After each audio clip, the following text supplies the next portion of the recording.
Olá, o meu nome é Ana Gonçalves Ferreira, sou endocrinologista e vou dar-vos esta aula sobre avaliação nutricional e desnutrição. Deixo-vos aqui o resumo desta apresentação. E começando por falar então da definição.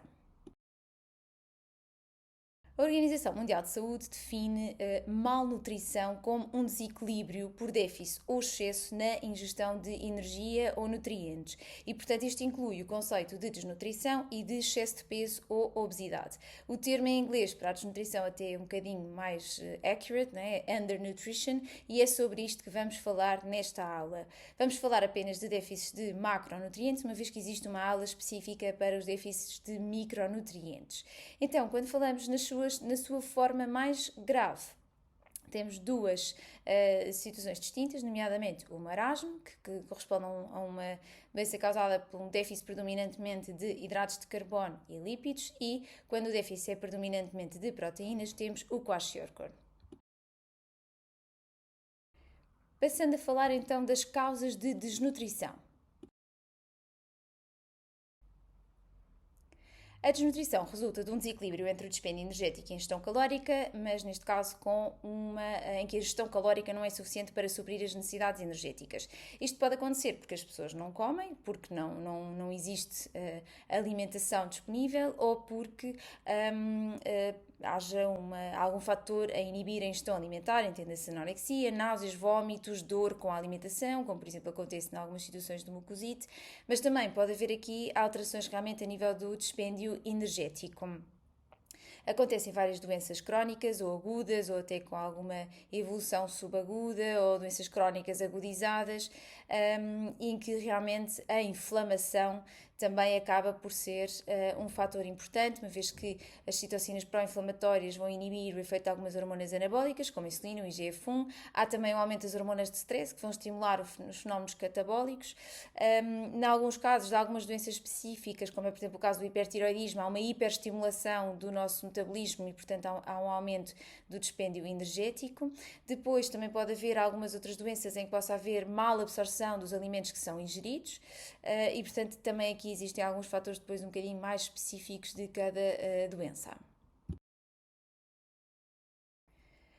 Neste slide trago-vos os exemplos de doenças relativamente comuns que cursam muitas vezes com malnutrição e são, sem dúvida, fatores de risco para desnutrição e no mundo ocidental realmente a doença é um dos principais fatores de risco para a desnutrição, uma vez que, felizmente, a disponibilidade alimentar para a maior parte das pessoas não compromete muito a ingestão energética. Não quer dizer que a alimentação seja nutricionalmente muito equilibrada, mas embora ainda haja situações de baixa disponibilidade de alimentos, na verdade a maior parte das vezes é realmente a doença que vemos que compromete mais a capacidade de manter um bom estado nutricional. Então, aquilo que se vê mais frequentemente talvez sejam os doentes com neoplasias malignas, sobretudo os que fazem quimio e radioterapia, os síndromes demenciais avançados, as falências de órgão avançadas também e as doenças do tubo digestivo. Sendo que, obviamente, depois, consoante as especialidades, serão as causas que se veem mais frequentemente são diferentes.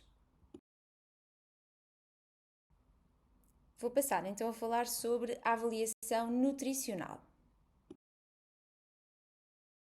Então, na anamnese destes doentes é muito importante avaliarmos a ingestão alimentar. Já vou falar um pouco sobre isto, sobretudo que ferramentas é que temos para fazer esta avaliação. Depois também, claro, valorizar particularmente sintomas que possam comprometer o estado nutricional, que habitualmente estão relacionados com a ingestão alimentar, embora também possam chamar-nos a atenção para uma eventual mal absorção, nomeadamente, por exemplo, os sintomas de diarreia. No caso dos antecedentes pessoais, dar particular valor, obviamente, àquelas doenças que eu acabei de dizer que aumentam o risco de desnutrição, também fármacos que possam aumentar o risco de desnutrição, normalmente aqui a maior parte deles será mais pelos seus efeitos secundários, e em relação ao exame objetivo, na parte geral, podemos observar aquele aspecto emagrecido, chamamos muitas vezes de pele e osso, às vezes atenção que o doente pode ter um ponto de partida muito alto, ou seja, vir de um peso e de uma quantidade de gordura muscular, de gordura ou massa muscular muito alta e, portanto, não ser assim tão notório o emagrecimento no sentido de acharmos que está muito, muito, muito magro, mas realmente estar muito mais do que aquilo que seria o seu habitual.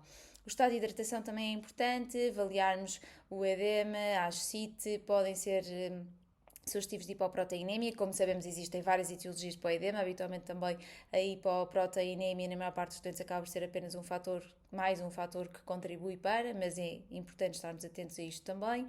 As alterações da pele, do cabelo e das mucosas muitas vezes acabam por refletir déficits de micronutrientes, como já disse, não é objeto desta aula, mas muitas vezes quando há desnutrição calórica ou proteica também existe falta de micronutrientes e por isso isto pode nos alertar para isso e para além disso, e nas situações obviamente mais graves, sinais de disfunção orgânica, porque realmente isso já nos pode alertar para uma desnutrição grave. Esta tabela resume a relação entre alguns sinais e sintomas e déficits nutricionais específicos, pelo que achei útil trazê-la para vocês. Sem dúvida nenhuma que a antropometria é uma grande base na avaliação destes doentes, é muito importante e, sobretudo, utilizamos muito aqui o peso e a relação entre o peso e a altura, normalmente através do cálculo do índice de massa corporal, sendo que consideramos um índice de massa corporal baixo se estiver abaixo dos 18,5 kg por metro quadrado. Sendo que o peso, nós podemos realmente valorizar o peso absoluto, não é? E temos um valor absoluto baixo, mas como vos disse, há pessoas que partem de um peso muito elevado, mas têm uma grande perda de peso num curto espaço de tempo e, portanto, consideramos que será uma perda de peso significativa e com risco de desnutrição proteica ou calórica se houver uma perda superior a 5 a 10% em poucas semanas, sendo que não está muito bem definido o que é que são poucas semanas. Em relação à altura, às vezes levantamos aqui algumas questões com a sua medição, porque nem todos os doentes sabem a sua altura e nem sempre conseguimos medi-los em pé e, portanto, temos algumas estratégias para fazer uma estimativa da altura. Nomeadamente a medição da envergadura, na verdade não é bem a envergadura, é a distância entre a fúrcula esternal e a base do terceiro metacarpo com o membro superior em abdução e também podemos medir o comprimento cubital ou a altura do joelho e depois usamos umas tabelas que nos permitem fazer a estimativa da altura. Em relação aos outros parâmetros que constam aqui neste slide, portanto, as pregas adiposas, esta imagem que aqui está é uma medição de uma prega tricipital, existem mais, existe a bicipital, a subrilíaca, a subescapular, existem várias pregas. No entanto, esta é uma técnica que normalmente, ou é raro fazer-se num contexto, numa rotina, não é? Na nossa rotina. É uma técnica que tem uma boa curva de aprendizagem, portanto não é assim tão simples de fazer quanto isso. Há uma grande variabilidade entre observadores, portanto depois tem que ser sempre feita pela mesma pessoa e realmente é uma coisa que acaba por ficar, por ser pouco usada no nosso dia-a-dia. Da mesma forma, acontece com a circunferência do braço, que até pode ser, existe forma de estimar um índice de massa corporal através da circunferência do braço, mas mais uma vez não é muito usado no dia-a-dia. A avaliação da composição corporal, nomeadamente sabendo a percentagem de massa magra e massa gorda, conseguimos fazer a avaliação por bioimpedância, por DEXA, por TAC, por ressonância, mas neste contexto também não costuma ser muito utilizada. Do ponto de vista laboratorial, é importante ter noção que não há nenhum marcador que seja suficiente ou até mesmo essencial para o diagnóstico de uma desnutrição calórica ou proteica. Fala-se muito nos doseamentos das proteínas, nomeadamente a albumina, mas isto é um doseamento pouco sensível e específico. Como sabem, certamente há várias doenças que cursam com hipoalbuminémia e é importante, num contexto de desnutrição, ter noção que realmente pode acontecer uma hipoalbuminémia, mas isso habitualmente requer algum tempo, ou seja, que seja já um processo que tenha alguma duração, dada a semivida da albumina. A pré-albumina, como tem uma semivida mais curta, até poderia em teoria, ser um melhor marcador, mas na verdade também não é muito usado.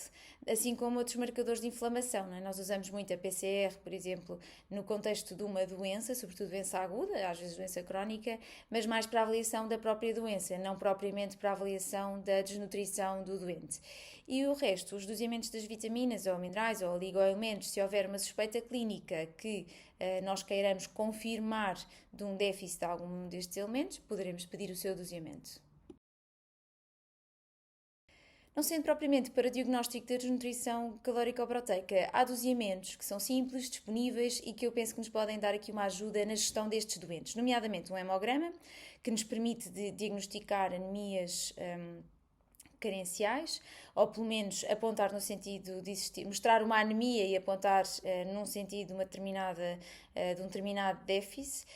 Elas podem dar sintomas também, e nesse caso este deve ser sempre pedido, mas às vezes os sintomas são um bocadinho inespecíficos e, portanto, a presença de anemia no hemograma realmente pode-nos ajudar a orientar melhor o doente e a corrigir os fatores responsáveis por essa anemia. A ureia, creatinina e hemograma podem dar-nos algumas pistas sobre o estado de hidratação, embora nestes doentes, claro, a avaliação clínica também é muito importante para ver isso, e é importante relembrar que a creatinina pode estar mais baixa porque eles têm perda de massa muscular. A glucose, os doentes com desnutrição podem ter tendência para a hipoglicemia, e se encontrarmos uma hiperglicemia poderemos estar perante uma situação de uma diabetes que, quando está francamente descompensada, portanto com glicemias muito elevadas, habitualmente acima dos 250, claramente em geral acima dos 300, 400, 500, estamos a falar destes valores, pode causar também desnutrição, portanto uma perda de peso muito significativa. Depois, podemos pedir outras análises, consoante a nossa suspeita clínica, não é? Suspeitarmos sempre uma disfunção hepática, uma disfunção cardíaca, há outros exames que podem eventualmente ser pedidos. O fósforo, o potássio e o magnésio será importante, sobretudo naquelas situações um bocadinho mais graves, e que já vamos ver um pouco mais à frente, em que há risco de síndrome de realimentação, a síndrome de refeeding, que vai ser importante porque depois eles podem alterar-se com a instituição, com a realimentação, e por isso é importante termos o valor de base. Vou falar-vos agora das ferramentas para a avaliação do risco nutricional, das principais usadas, claro. Começo pelo NRS, que é o Nutritional Risk Screening, que este é o que está aprovado para utilização a nível hospitalar em Portugal. Estes scores de risco nutricional acabam por avaliar quase todos um pouco as mesmas coisas, portanto, qual é o peso do doente, entende-se neste caso o índice de massa corporal, se houve perda de peso, a ingestão alimentar foi reduzida ou não, se há doença, a gravidade da doença, em alguns casos também a capacidade funcional dos doentes, e depois, no fundo, engloba as informações obtidas para criar ou para chegar a uma determinada categoria de risco, e depois os próprios índices sugerem medidas a implementar para prevenir o agravamento da desnutrição, no fundo, para instituirmos naquela pessoa. Obviamente não vos vou falar muito detalhadamente de cada um. Estes slides têm todas as referências e os sites no canto inferior direito, e portanto, se quiserem vê-los com mais detalhe, é uma questão de consultarem estas referências.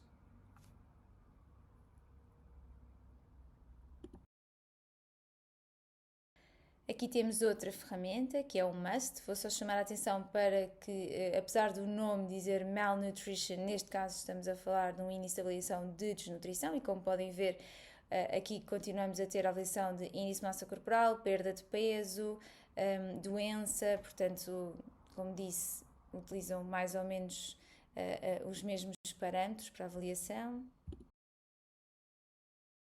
Aqui temos o SGA, e o Patient Generated SGA, portanto, em que o próprio doente preenche uma parte do questionário.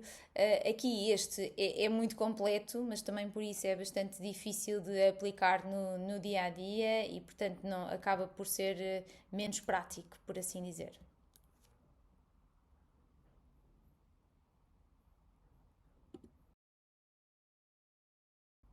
Neste slide apenas a continuação do SGA.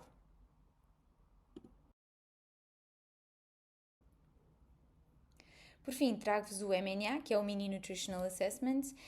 Este é mais dirigido aos idosos e, por isso, tem aqui algumas questões também mais específicas para esta faixa etária, nomeadamente relacionadas com a mobilidade, com a residência em casa própria ou em lar, com a polimedicação, com a capacidade de se alimentarem sozinhos, entre outras. Então, vou falar agora de algumas ferramentas que temos para fazer a avaliação da ingestão alimentar. Existem essencialmente quatro, que são os inquéritos das 24 horas, a história alimentar, o diário alimentar e o questionário de frequência alimentar. Os mais práticos e por isso mais utilizados frequentemente são o inquérito das 24 horas e a história alimentar. As 24 horas é literalmente perguntar ao doente o que é que ele comeu nas últimas 24 horas. É simples, mas também às vezes pode ser um bocadinho limitativo, porque as últimas 24 horas podem até não ser muito representativas daquilo que foi daquilo que é um dia habitual do doente e por isso muitas vezes combatamos isso com a realização da história alimentar, que é razoavelmente parecido, mas em que em vez de perguntarmos exatamente o que é que comeu, perguntamos o que é que costuma comer. Temos que ser sempre muito incisivos nas nossas perguntas e perguntar o que queremos saber, porque às vezes as pessoas não nos dizem tudo o que nós queremos saber espontaneamente, sobretudo com ingestões não muito programadas ou intercalares entre as refeições principais, em que realmente é preciso perguntar tudo para fazer uma estimativa a sério daquilo que é a ingestão calórica da pessoa. Os diários alimentares acabam por ser muito mais detalhados, habitualmente são da última semana, portanto, dos últimos 7 dias, e muitas vezes já incluem mesmo pesagens de alimentos. É frequente utilizarmos os diários alimentares nas consultas de diabetes em que haja contagens de hidratos de carbono, para perceber se as pessoas estão a fazer adequadamente as contagens, mas realmente fora deste contexto não é assim muito comum. Os questionários de frequência alimentar são questionários em que surgem vários alimentos ou grupos de alimentos e depois é perguntado quantas vezes por dia ou por semana ou em que ingere aquele tipo de alimentos. Portanto, isto é uma ferramenta sobretudo usada em saúde pública. Passando então agora a falar sobre prevenção ou tratamento da desnutrição.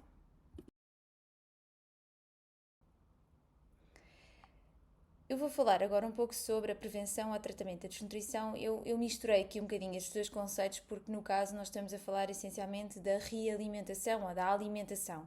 E, portanto, a diferença entre prevenir e tratar é sobretudo uma questão de timing. Portanto, se nós conseguirmos instituir uma alimentação adequada antes de surgir a desnutrição, vamos preveni-la. Se deixarmos avançar a situação e o doente chegar a um ponto de uma desnutrição, de facto, então aí vamos só tratar. E portanto eu sei que não faz propriamente parte da grelha da prova a gestão do doente, mas acabo por vos deixar aqui só algumas linhas orientadoras, porque como digo, isto pode acabar por ser considerado também uma prevenção, dependendo do timing da instituição. Como regras básicas, portanto, importante, sempre que existe via oral, é essa via que deve ser usada, sempre que o doente consegue alimentar-se com alimentos naturais, são esses que devem ser escolhidos. E se necessário, podemos utilizar suplementos vitamínicos, suplementos energéticos ou de macronutrientes específicos, como proteínas, hidratos de carbono. Existem formulações líquidas, existem pós que podemos acrescentar à comida e realmente, se não for possível, podemos então optar por estratégias de nutrição artificial, nomeadamente entérica ou parentérica. Quanto mais grave for a desnutrição, mais lenta deve ser a realimentação e já vamos perceber um pouco melhor porquê. Um princípio fundamental da alimentação é termos ideia de quais são as necessidades energéticas do doente e para isso podemos fazer aqui algumas contas. Como é óbvio, acho que ninguém vos vai obrigar a decorar fórmulas, é só para terem uma ideia de como é que isto se faz. E, portanto, aqui trago-vos uma das equações que utilizamos para esse cálculo do metabolismo basal, é uma das mais frequentemente utilizadas, a de Harris-Benedict, à qual é preciso acrescentar a termogênese e a atividade física, e aqui à direita no slide têm as instruções de como isso poderá ser feito. Só não esquecer que muitas vezes quando estes doentes estão desnutridos, com um peso muito baixo, devemos idealmente planear as necessidades energéticas não para o seu peso real, mas sim para o seu peso ideal. Como é que se calcula este peso? Existe esta fórmula, que é a fórmula de Lawrence. Também há quem preconize que se deva fazer utilizando um índice de massa corporal normal. Depois, o índice de massa corporal normal é um intervalo e, portanto, tanto podemos usar o extremo mais baixo, como há quem preconize utilizar a meio do intervalo. Enfim, existem várias opções para fazermos isto, mas queria no fundo só dar-vos aqui uma ideia das várias possibilidades. A parte do cálculo das necessidades energéticas, depois também podemos fazer aqui a distribuição de macronutrientes para que a composição da dieta seja considerada equilibrada, porque existem vários tipos de dieta, mas pronto, esta é considerada a dita equilibrada, com uma distribuição de proteínas de 15 a 25% do valor calórico total, nos hidratos de 45 a 65% e na gordura de 20 a 35%. Sabendo que 1 grama de proteína ou de hidratos de carbono tem 4 calorias e de gordura tem 9, podemos fazer as nossas contas. Também existem outras ferramentas que podemos usar, nomeadamente no que diz respeito ao cálculo da ingestão diária de proteína, que pode ser feita em gramas por quilo por dia. Para um adulto saudável, o que é recomendado é 0,8 gramas de proteína por quilo por dia, sendo que muitas vezes arredondamos isto para 1 porque é muito mais fácil de fazer as contas, corresponde ao peso da pessoa, não é? Em relação a algumas doenças, pode haver necessidade de aumentar ou diminuir a ingestão proteica e esta tabela do slide é ilustrativa disso. Em relação aos hidratos de carbono, também temos uma recomendação, uma RDA, que nos diz, no fundo, uma espécie de uma ingestão mínima de hidratos de carbono para garantir as funções básicas que dependem deste nutriente. Quando temos que utilizar então a nutrição artificial, começamos por tentar sempre que possível usar nutrição entérica por via de uma sonda oro e sobretudo nasogástrica, quando é preciso utilizar durante períodos mais prolongados, que habitualmente definimos como mais de 4 a 6 semanas, mas isto pode ser individualizável, então aí optamos por soluções mais definitivas, sobretudo aqui a gastrostomia percutânea, chamada PEG, mais raramente a jejunostomia ou a gastrojejunostomia, que é PEG-J. Neste caso, pode ser feita a administração contínua da nutrição entérica ou em bolos. O bolos é sobretudo se for gástrico, porque se a administração for intestinal, para evitarmos a diarreia, é preferível utilizarmos a administração contínua e mais lenta. Deve-se começar lentamente, com um volume de 10 a 20 cc hora, que é muito pouco, e titular rápido para se conseguir chegar às necessidades energéticas que calculamos para o doente. Há quem use outras estratégias e comece com volumes mais altos, tipo 60 a 80 cc hora, sendo que também isto pode ser definido consoante a tolerância que já conhecemos ao doente, por exemplo, se já tiver feito nutrição entérica e realmente consoante a própria experiência dos profissionais. A estase é uma complicação que pode ser abordada com a utilização de procinéticos e é importante realmente considerarmos também as outras complicações possíveis, nomeadamente a questão da aspiração, que nos preocupa muito, porque há o risco de pneumonia da aspiração, e eu vejo muito, por exemplo, a hiperglicemia, a nutrição entérica, sobretudo se o doente já tem uma diabetes de base, leva à hiperglicemia, que pode ser muito marcada e difícil de controlar, embora não haja nada que não se trate com insulina. Também existe aqui algum risco de síndrome refeeding, já vamos falar um pouco mais sobre isso. É importante ter noção que nas fórmulas ditas standard existe uma quilocaloria por cada mililitro. Nas hipercalóricas temos 1,5 kcal por cada mililitro, portanto, como podem ver, facilmente é preciso um volume até significativo para se conseguir suprir as necessidades energéticas dos doentes. Aqui trago-vos alguns exemplos dos packs de nutrição entérica, de suplementos líquidos, de modulares, portanto suplementos em pó. Obviamente não é para fazer publicidade a nada, é só para terem a ideia de que existe de facto uma vasta gama de produtos que podem ser usados nesta suplementação ou tipo de alimentação. A nutrição parentérica deve mesmo ser utilizada só quando é estritamente necessário, é muito mais cara, tem muito mais complicações associadas e, se for usada durante períodos demasiado prolongados, pode acabar por levar à atrofia da mucosa intestinal e, por isso, é reservada para aquelas situações mesmo com intestinos curtos ou outra causa qualquer de uma insuficiência intestinal, quando não é possível mesmo utilizar a via entérica de todo por um período significativo, sendo que não há um consenso absoluto sobre o que é este período, mas habitualmente previsível de mais de 7 a 10 dias. Ela pode ser administrada por via central ou por via periférica, é um tipo, só para terem noção, portanto existem obviamente algumas já pré-feitas, mas também pode ser feita a nível da farmácia hospitalar com algumas características mais específicas. E por via central é muito menos limitativa em termos das quantidades que nós podemos administrar. Portanto, estamos muito menos limitados em termos da composição da nutrição e da quantidade. Claro que aqui, como eu disse, as complicações são uma das principais limitações da utilização, nomeadamente as questões locais, as flebites, as tromboses, as infecções de catéter e, para além disso, ainda a parte metabólica, com a hiperglicemia, com a hipertrigliceridemia, com as alterações hepáticas e, portanto, como digo, esta deve mesmo ser muito mais restrita à sua utilização. Para terminar, vou falar agora do síndrome de refeeding ou de realimentação. O síndrome de refeeding é então um conjunto de alterações eletrolíticas que podem decorrer da realimentação, seja ela feita por via entérica ou parentérica, sobretudo no doente que está desnutrido ou após um período de restrição calórica total ou muito significativa.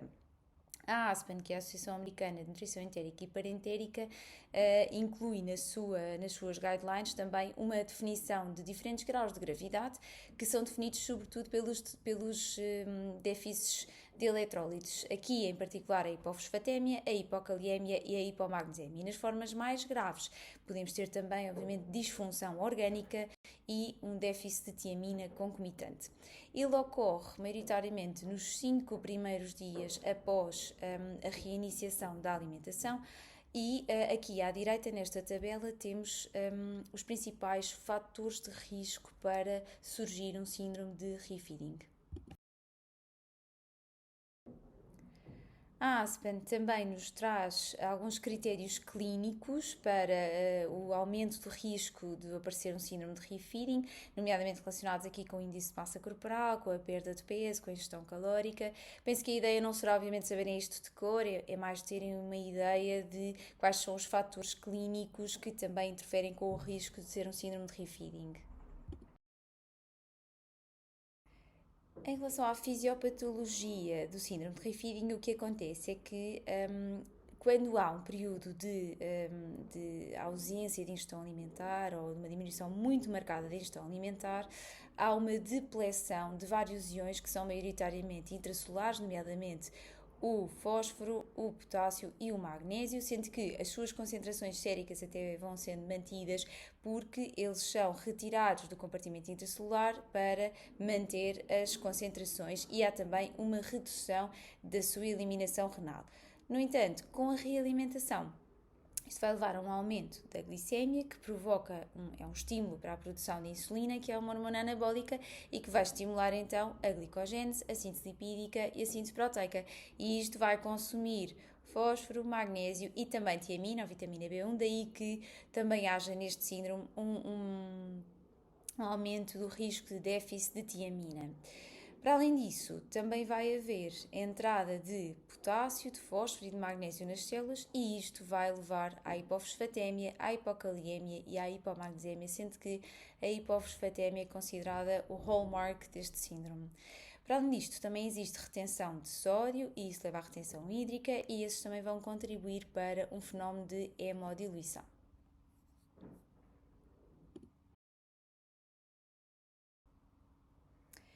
Nesta tabela podem ver as principais consequências clínicas das alterações eletrolíticas, sendo que aqui o que queria essencialmente transmitir é que podemos ter situações ligeiras, não é? Portanto, alterações ligeiras, mas também podemos ter coisas bastante graves como arritmias, falência cardíaca, falência respiratória, portanto, no fundo aqui há diversos graus de gravidade.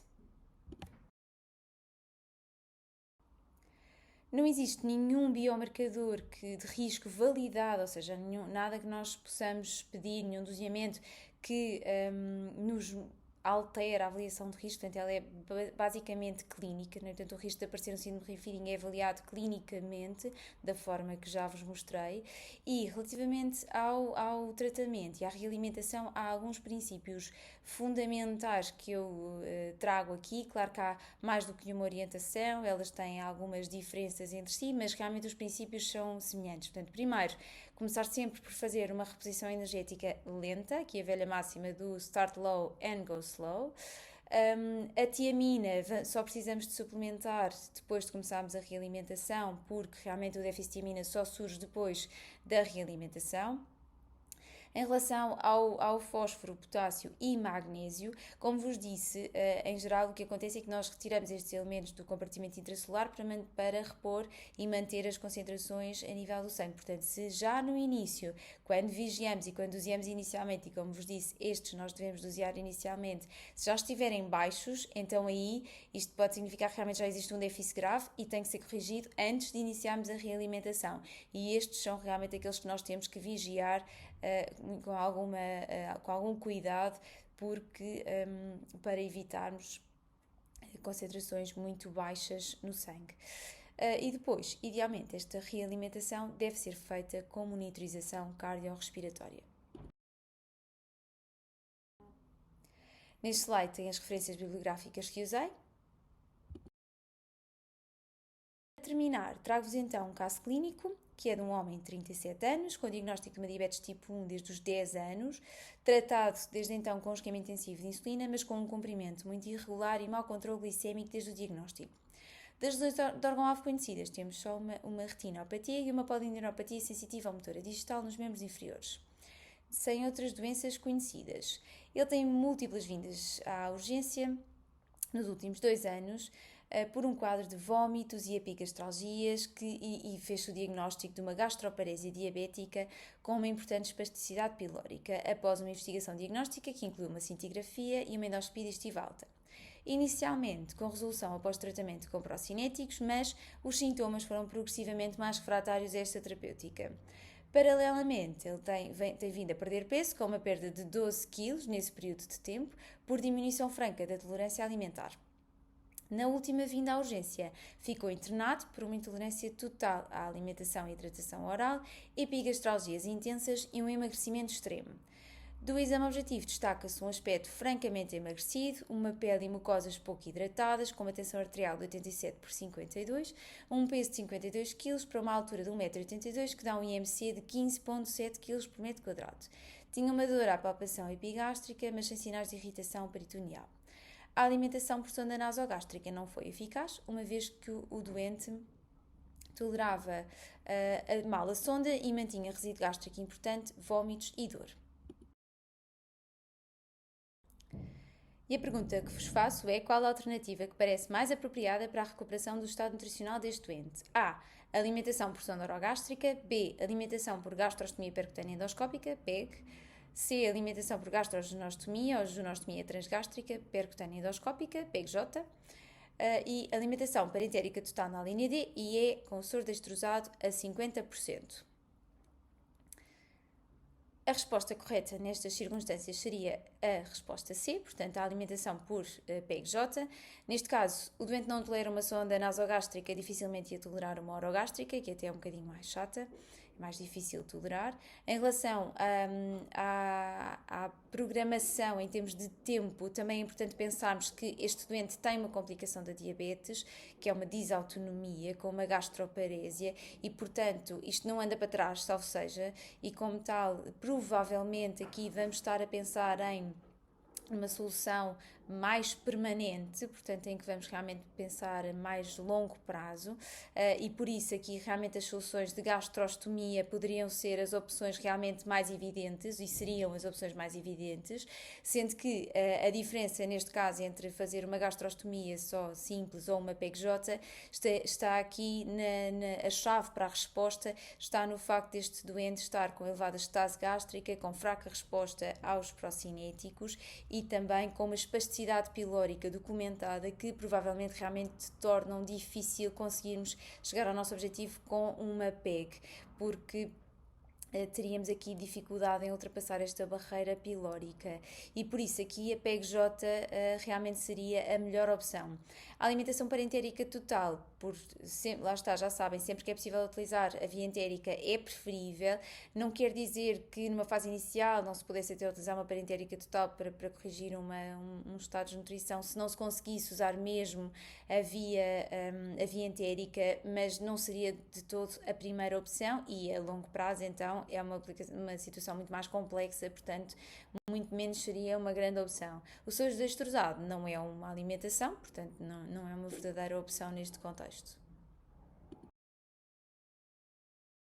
E a segunda questão que vos coloco é, ao realimentar este doente, existiria um risco de surgir A. Hiperfosfatemia, hipercaliemia e hipermagnesemia, B.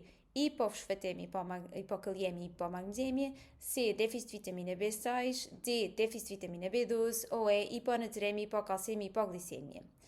Neste caso, temos um doente que tem um baixo peso, tem uma perda de peso significativa, teve uma redução marcada da ingestão alimentar, já com algum tempo de duração e, portanto, estamos a falar de uma pessoa com um risco elevado de síndrome de refeeding e, como tal, a resposta é a B.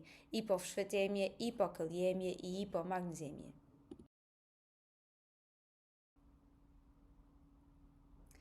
E assim termina esta aula, agradeço a vossa atenção. Se tiverem alguma dúvida, é só enviar um e-mail para o e-mail que está neste slide.